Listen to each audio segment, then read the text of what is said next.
If we could actually be connected and rooted in our community with the real people who live with us, we would be happier. And campaigning is going to force you out of your bubble and into your neighborhood. You're going to learn your neighbors' names. You're going to learn the names of the people who work at the grocery store down the street. You're going to run into people at the farmer's market that you've seen before in town, and they're going to remember your face and your name.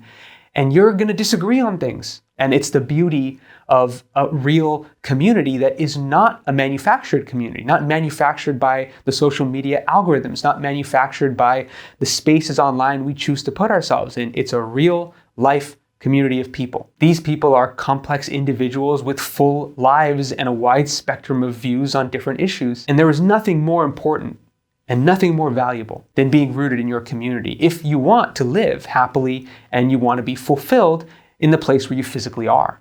My name is Shanik. I've run for office twice, and I was elected both times. And the act of running for office has made my life so much better. And it's going to do the same to you. Running for office, whether you win or lose, is going to make you happier, and it's going to make you healthier, and those gains are going to stick with you for the rest of your life. Right now, there are a handful of things that if you were a little better at, I bet you'd feel that you would have a happier, more fulfilled life. Campaigning is a boot camp in all of those things. It's like 3 months of your life, getting in so many reps that you're practicing all the foundational skills for those things and getting way more comfortable than you could ever be in 3 years of normal life because you're just doing it so much. It requires you to put yourself in uncomfortable situations over and over and over again, but you develop an amazing tolerance and an amazing sense of comfort, an amazing sense of familiarity with those aspects that otherwise we go out of our way to avoid putting ourselves in situations like because they don't feel good. You're going to come out of campaigning with a totally opposite perspective, and you are going to be better off and happier for it. Let's start with talking to people. Campaigning makes you fluent. You get really good at the 5-second pitch, who you are, what you're about, and why it matters. Those are so important, and those aren't limited to just campaigning. I mean, those are important no matter what you're communicating. Being in front of somebody at their door where their time is precious and you are infringing on that time, and you need to, in 5 seconds, earn the right to talk for 5 more seconds. That is pressure. And when you start, you're bad at it. I was terrible. I had doors slammed in my face, people kind of smiling politely and then thanking me, and there was nothing really I got out of it, but I got good at it. And I got really good at delivering the who I am, what I'm about, and why it matters. The second is putting yourself out there. Nobody likes it. We all know the feeling of being in a new room with new people, new eyes on you, and it's just uncomfortable. Running for office is like exposure therapy on steroids. Every day, every single day for 3 months, you're going to be talking to new people, and you're going to be pitching yourself. You're going to be trying to tell them why not only should they listen to you, they should vote for you and put their trust in you to do something for them. It is very, very hard, and it's very, very uncomfortable to be out on a limb like that. But you do it over and you do it over and you do it over, and slowly you become less uncomfortable with it. And that's something that'll stick with you way after the election. Just think back to the last week. How many times have you put yourself out there in a position where you sort of feel like the spotlight's on you, that the eyes are on you, you felt like you just kind of wanted to shrink away? You're not going to feel that anymore. You are going to be done with that feeling in your life because you will have burned it out of your system in 3 months of intense being in that situation over and over again. It is hard in the beginning, but you are resilient and you are adaptable and you will adapt, and it will become so much easier, and you will leave that experience having been changed for the better. The third one is rejection. We're all averse to rejection. You don't want to put yourself out there. You don't want to ask for things because you're afraid that the other person will say no. You don't want to try new things because you're concerned you might fail. These are all very normal human experiences. And running for election means getting the 10th door in a row slammed in your face, getting someone coming up to you and telling you that you are not worthy of their vote, that they totally disagree with everything you stand for and everything you've said, that they don't like you, and that's why they're not going to vote for you. That is a rejection masterclass. But the amazing thing about running for office is you will meet just as many people who support you as don't. And you will meet all those people who say, you hear me, and you validate me, and you speak for me, and I am with you, and I am behind you. And whatever you need, I've got it.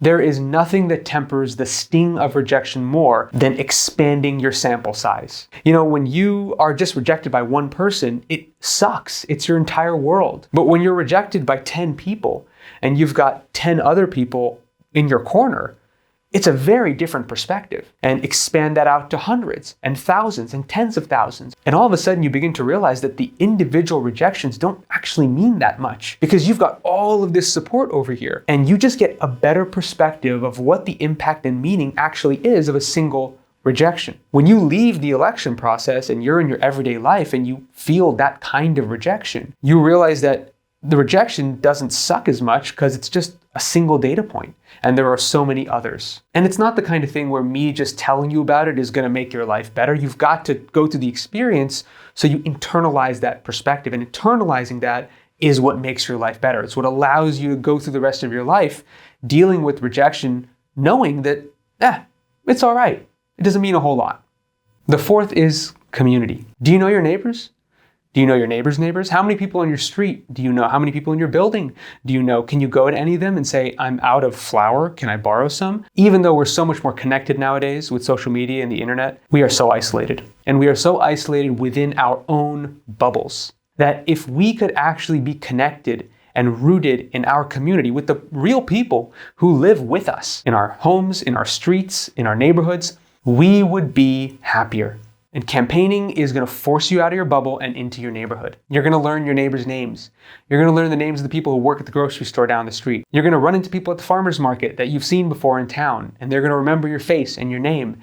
And you're going to disagree on things, and you're going to agree on things, and you're going to realize that you can't just write somebody off because they are on the other side of a particular issue than you, which we do all the time online. It's so easy to do. But these people are your neighbors. These people are your friends. These people are complex individuals with full lives and a wide spectrum of views on different issues.